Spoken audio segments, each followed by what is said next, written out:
რამდენიმე კითხვა მექნება თქვენთან თქვენისებამდე.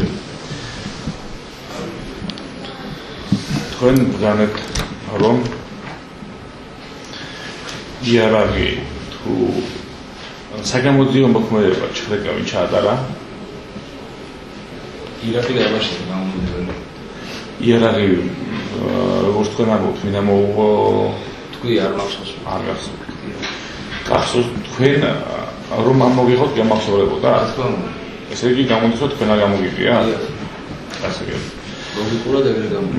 თქვენ დაინახეთ რომ იარაღი ამოიღეს?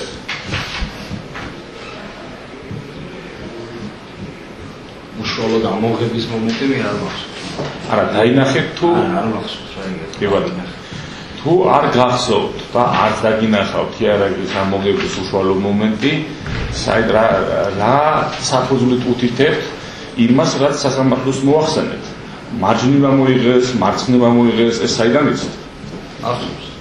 რა გახსოვთ? აი ეს მომენტი ახლა უშუალოდ იარაღი რომელმა ამოიღო ეგ არ მახსოვს. ასე იგი, ანუ იარაღი რომელმა ამოიღო არ გახსოვს, თუმცა მარჯვენა მხრიდან რომ ამოიღეს იარაღი ეგ მახსოვს და ვინ ამოიღო ეგ არ მახსოვს. აგიცემ მე რომ მახსოვს. ასე იგი, თქვენ განაცხადეთ.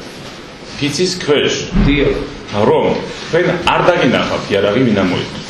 არ მახსოვს იარაღი ვინ ამოიღო. იარაღი ამოიღეს თუ არა? იარაღი რო ესეც თქვენ არ დაგინახავთ. არა. იმ მომენტში არა.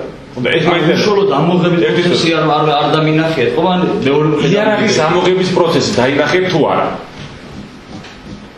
უშუალოდ იარაღის ამოღების პროცესი დაინახეთ თუ არა? პასუხს ის მომენტი არ მინახავს. გასაგებია. არ გინახავთ? არა, იმ მომენტში არ დამინახავს.